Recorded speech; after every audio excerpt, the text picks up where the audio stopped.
What's up, guys? My name is Captain, and today we are going to be ranking the AJR Maybe Man album.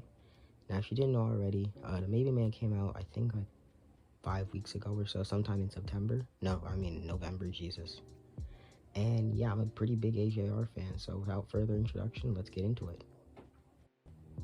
Alright, so before we begin, I want to say now, I don't hate any of these songs, and I love all of them, and I think all of them are like top 25 and higher, so let's get into it. From worst to best, coming in last place, we have Turning Out Part 3. It's a good song, it just doesn't hold up to the standards of the other Turning Outs. And it just doesn't hit the same as the other ones, in my opinion. It doesn't hit as hard as like all the other Turning Outs. It doesn't even hit as hard as everything else in the album. But it's still good, and I like how it's sort of like an overture, like a closure to all the Turning Outs. Even though we're probably gonna get a fourth one, like next album or so. So yeah, still really good, and I have no gripes with the song. It's just meh compared to everything else in this album. Now, coming in 11th, we have God Is Really Real. Now, hold on, hold your horses. I love this song. I think it is a fantastic song. The melody and beat is really good. I really like the lyrics. It's just a perfect song overall. And it does hit as hard as the other songs in the album. It's just everything in this album is good. And there are some problems with God Is Really Real. And it's kind of short. And I wish the music video was better, but that's just me, like, literally nitpicking at this point. But I just prefer other songs over it. It's still good, though. I like how it gives, like, kind of My Play vibes. I don't know if that's a me thing or not, but yeah. And yeah, it's a good song. It's just everything else in this perfect album is, like, such a good song. So it's like, yeah. Anyways, on to the next one. Coming in at 10, we have The DJ Is Crying for Help. Man, I remember staying up till like midnight and listening to this song. It was really good at the time. Now, I think it's fallen off. Like before, I had it in like my top 15. Now, it's definitely fell off to maybe like top 25, around there somewhere. Yeah, it's a good song and all. I don't think there's anything bad with it. It's an above average song. It's just, I don't know, like the climax of it just takes so long to get to. Like throughout the song, like it's just meh. But I love the beat. I love the violin.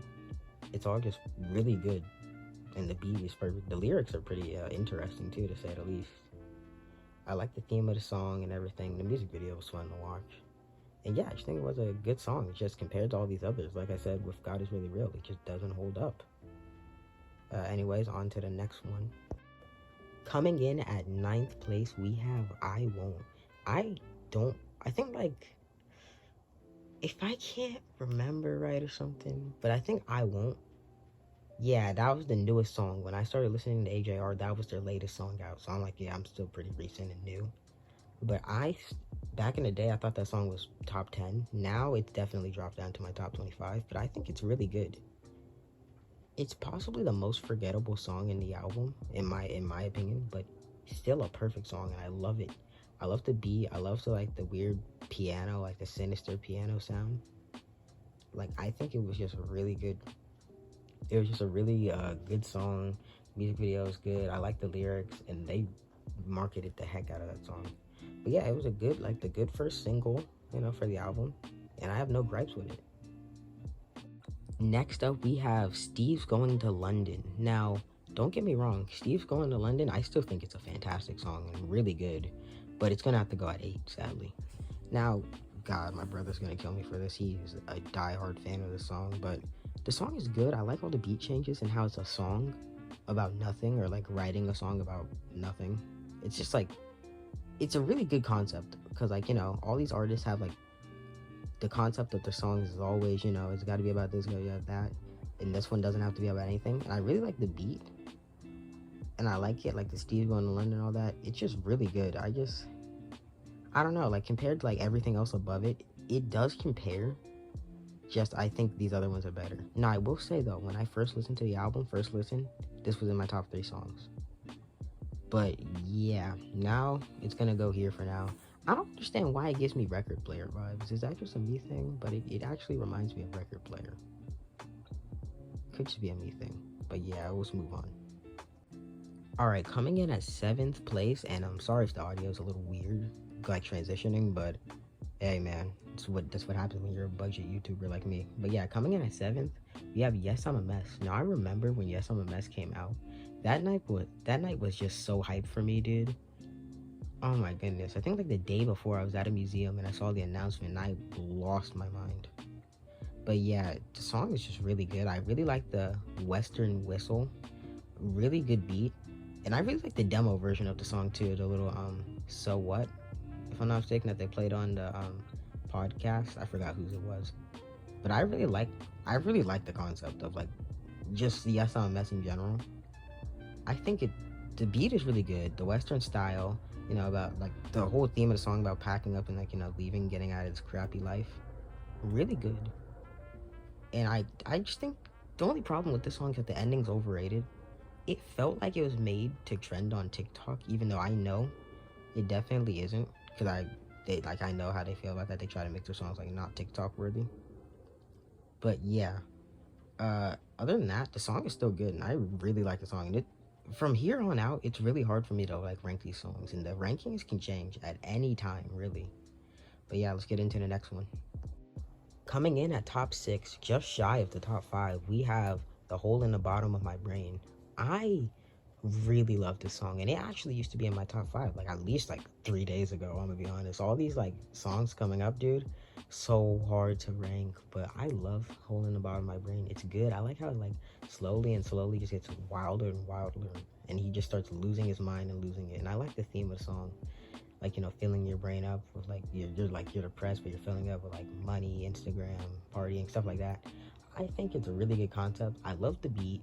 I love like I don't know. I just love it. I don't even know how to explain "The Hole in the Bottom of My Brain." I just love the song. I think it's really good. I The next place, like what's about to come up at five, I really debated putting it here. I debated on switching "Hole in the Bottom of My Brain" and what's about to come up, but no, I think I'm fine with where I have it. And yeah, that's it. Let's get into the top five now. And I just want to state now, I love all the songs in the top five. I think they're all good, and they all could switch around at any given time. But yeah, this is gonna be it. This is gonna be the final ranking for it. Coming in at the fifth spot, respectively, we have 2085. Now, 2085 is interesting to me because first listen, I thought the song was gonna be like before the album came out. I thought 2085 was gonna be meh. I thought it was gonna be just a meh song like Christmas in June, but like mellowed out and kind of worse. I listened to the album, dude. I think that day, like that night, I listened to 2085. I think it was like in my top two. I'm gonna be honest. The ending was good, and I love how it connects to the start of the album, Maybe Man. So like they're alternate endings. The song's purpose is good. I really like it. And dude, it's just the ending. The whole ending where it connects to Maybe Man. I think that's just perfect. The trumpet and everything, just the whole beat in general is just wild in my opinion. 2085 is definitely the most improved song in my opinion, because like I thought it was gonna be bad, and it was like one of my favorites. It's one of my favorites ever. I'm still with the consideration that it is the best final song in an AJR album. You can't tell me Christmas in June is better anymore, or Finale. You can't do it. It's the best album, and it's just literally perfect. And yeah, like I have no gripes with the song. It's literally perfect. It's in my top 10 possibly, if not top 10, top 15 at worst. Like yeah, it's just that good.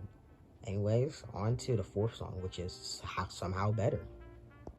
Coming in at fourth, we have Touchy Feely Fool. Now, call me basic, but I really think this is a really good song. Now, I remember, like, I think it was about a week before the album came out, they did this little thing with the Rec Room where, like, you got to hear the song, and I did watch that on YouTube. Yes, I did. I'm gonna be honest. I cheated. I should have waited till the album came out, but I'm glad I watched the little Rec Room thing, because Touchy Feely Fool is definitely in the top 15 best songs. It's literally a perfect love song. Are just perfect. The lyrics are great. The beat is great. The ending's great. Like the whole like children's choir thing is just like really good. I love that beat. I just think the song is perfect. I have literally no problems with this song. It's perfect. I debated on putting the song like higher. Really, it's that good. But as of right now, it's gonna clock in at fourth, respectably. I still think it's a really good song, and I have no trouble with it, man. Coming in at third place, we have the Dumb Song. Now, if you asked me this at least the day the album came out, I still would have thought the Dumb Song was my favorite song. like in the entire album, because I'm still of the belief today that the Dumb Song is like in my top 5 favorite songs. When I heard it the night it came out, the whole like Western beat, if you want to call it that, or just like the perfect beat in general, bro, I fell in love with it. Like simple raw drums, raw trumpet. It was just perfect. It was like, since all their songs are like complicated, you know, very like lyrical and instrumental, and this song was just like a nice like change of pace. It sort of gave me Bummerland vibes. I know it's like weird, but like it gave me Bummerland vibes. I don't know if that's just a me thing though. And I'm a huge Bummerland fan, so yeah. The Dumb Song is perfect. It's still in my personal top 5. It hasn't changed yet. I think it's perfect, and it's a surprise these last 2 songs have beat it, because I stand for this song. I am a diehard for the Dumb Song. But these last 2 songs have changed my mind. Now, I want to state now that these last 2 songs were really close to each other. And at one point, both of them were literally my favorite in the album. Right? They've been racing since the start, okay? I love both of these songs. And they've both been at 1. Like, they continuously, like, go above each other and above each other. But at 2, we have Maybe Man. I'm still of the belief that Maybe Man is, you know, the best album starter. It is. OKO is good, but Maybe Man is perfect. Maybe Man is like a new version of an overture, which I really like. Because it's like an overture, but it's not an overture. And I don't know how to explain it, but it just works so much. I like how the rhymes and everything, like, they're exampled off like maybe the album cover and like all the other songs, and I like how it all just ties in together. The song is great. I like how it like gets so serious, and like the I wish I was God part, I really like where it goes. The ending with the 1-2 pandemonium, I really like it. God, I remember when the album trailer came out and we all saw that. Great times, dude. But yeah, it's all in all a good song, and it was my favorite until I listened to this song that night, and then everything changed. The next song, easily my favorite song in all of AJR history, and you're about to find out what it is.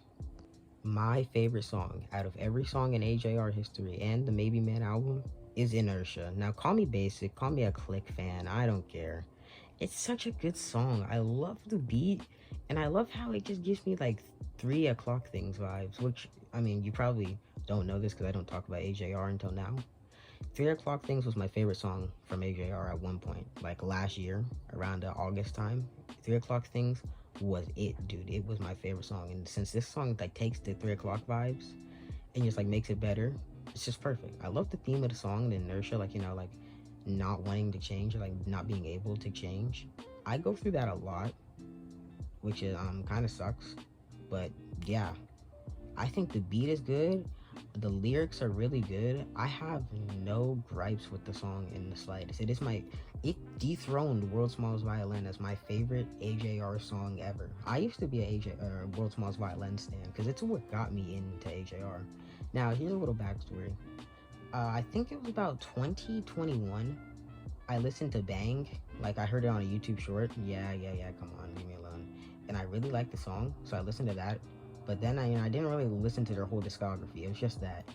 Until about 2022, where I heard World's Smallest Violin, I fell in love with them and their music, dude. That song got me into AJR fully. I didn't even know Bang was made by the same people until I looked at their YouTube channel. I didn't even know World's Smallest Violin and Bang were like made by the same people, but yeah.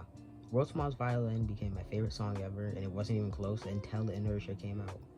And it's weird, because at the start of the album, right, like when we saw the track list, I didn't think Inertia was going to be good. Since it was the one we heard about the least, I thought it was going to be kind of boring, because, you know, they have that like one like slowed down pace, like kind of boring song in like their album. And I knew like Turning Out Part 3 was definitely going to be that, but at first I thought 2085 was going to be that instead of like that and Inertia. I thought those two are going to be like really boring, but no, those 2 songs changed my mind, and Inertia has easily became my favorite. It's not even close. But yeah, if you're new to the channel, please subscribe. I know I have a terrible posting schedule, and I haven't posted since January. That's just because I've been really busy with other things in life. And yeah, that's all I really gotta say. This is the album song ranking, and if you want to see me do OKO, The Click, Neo Theater, even God Awful Living Room, just let me know and I will definitely review it. Alright, I'll see y'all.